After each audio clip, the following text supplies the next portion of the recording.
नमस्कार दोस्तों, स्वागत है आपका आपके अपनी YouTube channel current affairs by MK sir पर। आज हम इस वीडियो में 7 जनवरी 2026 के 15 मोस्ट टाइम टॉपिक को डिटेल में कवर करेंगे, वो भी काफ़ी कम समय में। तो पूरा वीडियो बड़े ध्यान से देखना। आखिर में आपका एक टेस्ट होगा जिसके आंसर आपको कमेंट करने हैं। दोस्तों, अगर आप इस चैनल के वीडियो को डेली फॉलो करते हो तो आप कोई भी वनडे, स्टेट या कोई भी कॉम्पिटिटिव एग्जाम दे रहे हो उसमें आपको निश्चित फायदा होगा, क्योंकि हम यहाँ डेली, वीकली और मंथली रिवीजन भी करवाते हैं और हर वीडियो के आखिर में आपका टेस्ट भी होता है। तो अगर अभी तक चैनल को सब्सक्राइब नहीं किया तो जल्दी से कर लीजिए, और जो लोग चैनल पर पहली बार आए हैं उनसे रिक्वेस्ट है कि एटलीस्ट 10 दिन के लिए इस चैनल को फॉलो कीजिए, आपको फर्क जरूर दिखेगा। सबसे पहले कल के सारे क्वेश्चन का एक फटाफट से फ्लैश रिकैप कर लेते हैं।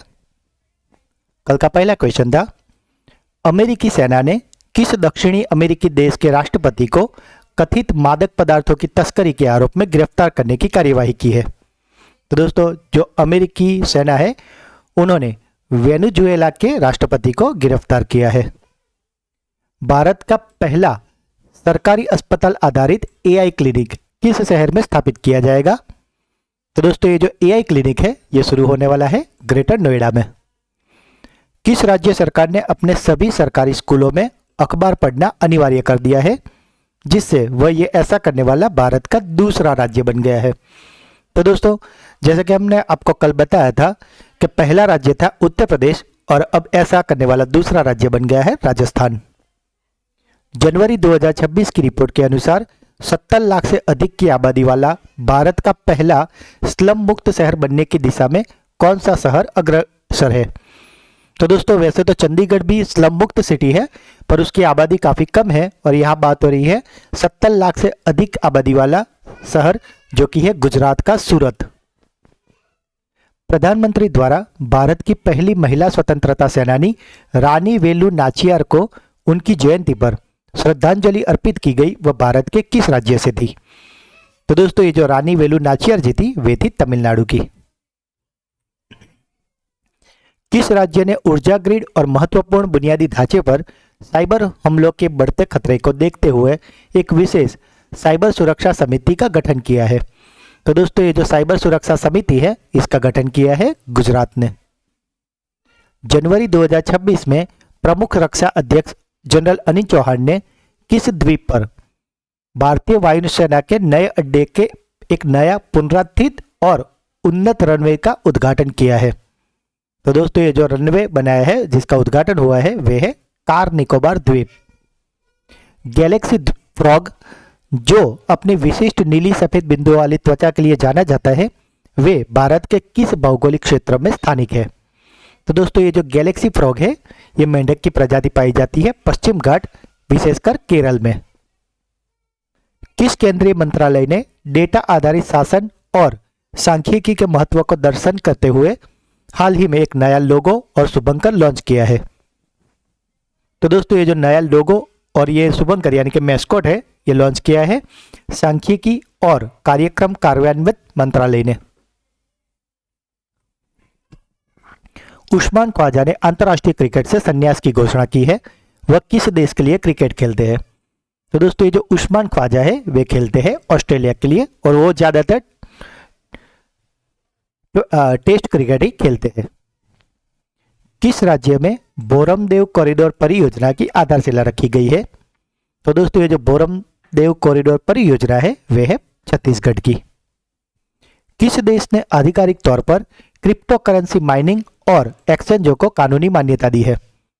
तो दोस्तों, ये जो क्रिप्टो करेंसी माइनिंग और एक्सचेंज को मान्यता दी है तुर्कमेनिस्तान ने। हाल ही में इफ्को साहित्य सम्मान 2025 किसे प्रदान किया गया है? तो दोस्तों, ये जो इफ्को साहित्य सम्मान 2025 है ये दिया गया है मैत्रेयी पुष्पा को। भारतीय सेना ने अपनी लंबी दूरी की मारक क्षमता को बढ़ाने के लिए किस देश के साथ उन्नत सूर्यास्त रॉकेट लॉन्चर सिस्टम के लिए समझौते किए हैं? तो दोस्तों, ये जो सूर्यास्त रॉकेट लॉन्चर सिस्टम है इसके लिए भारत ने एमओयू किए हैं इजराइल के साथ। और कल का आखिरी सवाल था, डेल्सी रॉड्रिग्स ने किस देश की अंतरिम राष्ट्रपति के रूप में पदभार संभाला है? तो दोस्तों, ये जो डेल्सी रॉड्रिग्स है वो अंतरिम राष्ट्रपति बनी है वेनेजुएला की। तो दोस्तों, ये थे कल के 15 मोस्ट एमपी टॉपिक, जिसे फिलहाल तो हमने काफ़ी क्विक रिवीजन किया है। पर कल के वीडियो में हमने इसे काफ़ी डिटेल में अच्छे से पढ़ाया है। तो अगर अभी तक आपने वो वीडियो नहीं देखा तो उसका लिंक नीचे दिया हुआ है, उसे जरूर देख लेना। और इसका पीडीएफ आपको हमारे टेलीग्राम चैनल से मिल जाएगा, जिसका लिंक भी नीचे दिया हुआ है। तो चलिए स्टार्ट करते हैं आज के क्वेश्चंस। संयुक्त राज्य अमेरिका द्वारा वेनेजुएला के विरुद्ध शुरू की गई कथित सैन्य या रणनीतिक कार्यवाही को क्या नाम दिया गया है? तो दोस्तों, जैसे कि कल के क्वेश्चन में हमने देखा था कि अमेरिकी राष्ट्रपति ने वेनेजुएला के राष्ट्रपति को गिरफ्तार कर लिया है। और आज का क्वेश्चन है कि जो भी संयुक्त राज्य अमेरिका की सेना थी, उन्होंने वो कौन सा ऑपरेशन चलाया था जिसके तहत ये पूरी कार्यवाही की गई थी। तो दोस्तों, आपको याद रखना है वो ऑपरेशन का नाम है ऑपरेशन एब्सोल्यूट रिजॉल्व। हाल ही में जनवरी 2026 में पुस्तक खुतबात ए मोदी लाल किला की फसील से, इसका विमोचन किसने किया है? तो दोस्तों, ये जो पुस्तक है जिसका नाम है खुतबात ए मोदी लाल किले की फसील से, इसका विमोचन किया है धर्मेंद्र प्रधान जी ने। यह पुस्तक प्रधानमंत्री नरेंद्र मोदी द्वारा वर्ष 2014 से लेकर 2025 के बीच लाल किले की प्राचीर से दिए गए स्वतंत्रता दिवस के भाषणों का एक संकलन है। यह पुस्तक उर्दू भाषा में प्रकाशित की गई है और इसे शिक्षा मंत्रालय के तहत कार्यरत राष्ट्रीय उर्दू भाषा संवर्धन परिषद द्वारा प्रकाशित किया गया है। और इसका उद्देश्य है नागरिकों को प्रधानमंत्री के विचारों, राष्ट्र के विजन और विकासात्मक प्राथमिकताओं से जोड़ना है। तो दोस्तों, अगर आपसे पूछे कि ये कौन सी पुस्तक है तो आपको नाम याद रखना है खुतबात ए मोदी लाल किला की फसील से।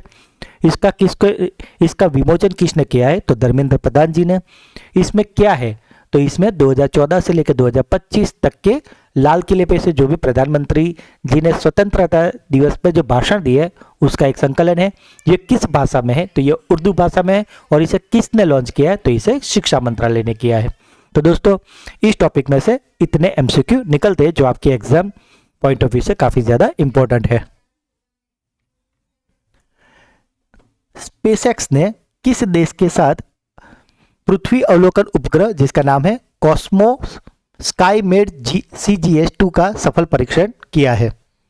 तो दोस्तों, ये जो कॉस्मो स्काईमेड CGS-2 है जिसका सफल परीक्षण किया गया है स्पेसएक्स द्वारा, वो था इटली का।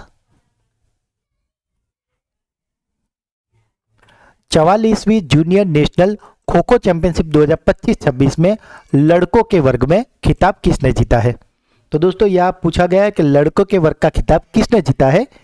तो ये जो 44वीं junior national kho kho championship थी उसमें लड़कों का खिताब जीत लिया है कर्नाटक ने। अगर बात करें रनर अप की तो रनर अप रहा था महाराष्ट्र। कर्नाटक ने फाइनल में पिछले चैंपियन महाराष्ट्र को 35-30 से हराकर स्वर्ण पदक जीता है।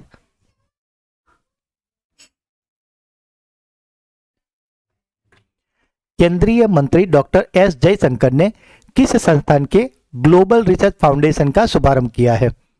तो दोस्तों, ये जो जयशंकर जी ने ग्लोबल रिसर्च फाउंडेशन का शुभारंभ किया है वो है IIT मद्रास का। भारत की पहली बुलेट ट्रेन किन दो प्रमुख शहरों के बीच में चलेगी? तो दोस्तों, ये जो बुलेट ट्रेन भारत में चलने वाली है जो कि पहली होगी, वे चलने वाली है अहमदाबाद और मुंबई के बीच में। एग्जाम पॉइंट ऑफ व्यू अगर बात करें तो इसके पहले चरण के 15 अगस्त 2027 तक शुरू होने की संभावना है। इस कॉरिडोर की कुल लंबाई 508 किलोमीटर है। इसमें ट्रेन की अधिकतम परिचालन गति 320 किलोमीटर प्रति घंटा होगी और यह मुंबई से अहमदाबाद की दूरी मात्र 1 घंटा और 58 मिनट में तय करेगी, यानी कि 2 घंटे से भी कम समय में आप अहमदाबाद से मुंबई पहुंच सकोगे। इसमें ठाणे और मुंबई के बीच में 21 किलोमीटर लंबी सुरंग भी बनाई जा रही है, जिसमें से 7 किलोमीटर तो समुद्र के नीचे है और इसमें जापान की प्रसिद्ध शिनकानसेन तकनीक और E5 सीरीज ट्रेनों का उपयोग किया जाएगा।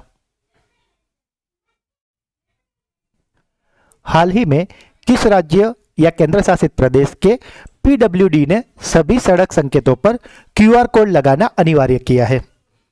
तो दोस्तों, ये जो सड़क पे जो आप इमेज में देख रहे हो, ऐसे जो साइन बोर्ड होते हैं उस पे अब साथ में ऐसा QR कोड भी दिया जाएगा और ऐसा शुरू किया है दिल्ली ने। और ऐसा करने का रीज़न ये है कि अगर कोई बोर्ड टूट गया है या खराब हालत में है तो QR कोड से उसकी सारी जानकारी मिलेगी और आप इसका रिपोर्ट कर सकते हो। 2026 के खेलो इंडिया बीच गेम्स का आधिकारिक शुभंकर यानी कि मैस्कॉट क्या है? तो दोस्तों ये जो खेलो इंडिया बीच गेम्स है इसका आधिकारिक शुभंकर है डॉल्फिन, जिसका नाम है पर्ल। आप इमेज में देख रहे हो ये जो डॉल्फिन, यही है इसका शुभंकर। खेलो इंडिया बीच गेम्स 2026 दीव के गोगला बीच पर 5 जनवरी से लेकर 10 जनवरी 2026 तक आयोजित किए जा रहे हैं। तो दोस्तों इसमें से आपको इसका शुभंकर क्या है ये याद रखना है, जो कि है पर्ल डॉल्फिन। ये कहाँ पे आयोजित हो रही है? तो ये हो रही है दीव के गोगला बीच पे। ये कब आयोजित हो रही है? तो ये होने वाली है 5 से 10 जनवरी 2026 तक। और दोस्तों एक और बात कि ये इसका दूसरा संस्करण है।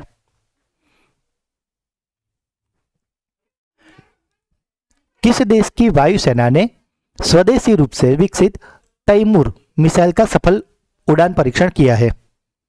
तो दोस्तों जैसे कि आप इमेज में देख रहे हो ये मिसाइल को, जिसको देख के आप समझ गए होंगे ये फ्लैग देख के कि ये बनाई है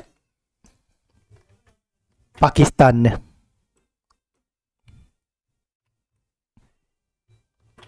जनवरी 2026 में गृह मंत्री अमित शाह ने किस स्थान पर 229 करोड़ की लागत वाले एकीकृत कमान और नियंत्रण केंद्र का उद्घाटन किया है? तो दोस्तों अमित शाह ने ये जो एकीकृत कमान और नियंत्रण केंद्र का उद्घाटन किया है वे आया हुआ है अंडमान और निकोबार द्वीप पे। प्रधानमंत्री नरेंद्र मोदी ने जनवरी 2026 में 72वें नेशनल वॉलीबॉल टूर्नामेंट का उद्घाटन कहाँ किया है? तो दोस्तों ये जो 72वां नेशनल वॉलीबॉल टूर्नामेंट है इसका उद्घाटन प्रधानमंत्री मोदी जी ने किया है और ये खेला जा रहा है वाराणसी में। जनवरी 2026 में किस दक्षिणी भारतीय राज्य में पहली बार चंदन तेंदुआ यानी कि सैंडलवुड लेपर्ड को देखा गया है? तो दोस्तों ये जो चंदन तेंदुआ है यानी कि सैंडलवुड लेपर्ड इसे देखा गया है कर्नाटक में। एग्जाम पॉइंट ऑफ व्यू अगर बात करें तो जनवरी 2026 में कर्नाटक के विजयनगर जिले में पहली बार एक दुर्लभ चंदन तेंदुआ देखा गया है। इसे अंतर्राष्ट्रीय स्तर पे स्ट्रॉबेरी तेंदुआ कहे जाते हैं। इस तेंदुए की त्वचा का रंग हल्का लाल और गुलाबी और धब्बे हल्के फुल्के भूरे रंग के होते हैं जो कि चंदन के रंग जैसे दिखते हैं। वन्यजीव वैज्ञानिक संजय गुब्बी और उनकी टीम ने कैमरा ट्रैप के माध्यम से इसे रिकॉर्ड किया है और ये पहली बार है जब ये किसी दक्षिण के जिलों में, दक्षिण के स्टेट में देखा गया है, पर भारत में दूसरी बार देखा गया है। और इससे पहले नवंबर 2021 में राजस्थान के रणकपुर में इसे देखा गया था। तो भारत में ये दूसरी बार देखा गया है और दक्षिण के स्टेट में ये पहली बार देखा गया है। किस राज्य में भारत के पहले वाणिज्यिक स्मार्ट ग्रीन एक्वाकल्चर यानी कि RAS आधारित का उद्घाटन किया गया है? तो दोस्तों ये जो स्मार्ट ग्रीन एक्वाकल्चर है जिसका उद्घाटन किया है तो ये होने वाला है तेलंगाना में। पश्चिम बंगाल की पहली महिला मुख्य सचिव के रूप में किसे नियुक्त किया गया है?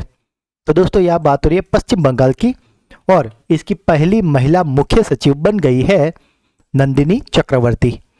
नंदिनी चक्रवर्ती की बात करें तो दोस्तों वो 1994 कैडर बैच की IAS अधिकारी है। दोस्तों अभी कुछ दिन पहले ही हमने आपको उड़ीसा की पहली महिला मुख्य सचिव के बारे में बताया था जो कि थी अनु गर्ग जी और वे 1991 कैडर बैच की IAS अधिकारी थी। तो आपको दोनों याद रखना है। अगर उड़ीसा के बारे में पूछे तो वो है अनु गर्ग और पश्चिम बंगाल की बात करें तो वे है नंदिनी चक्रवर्ती।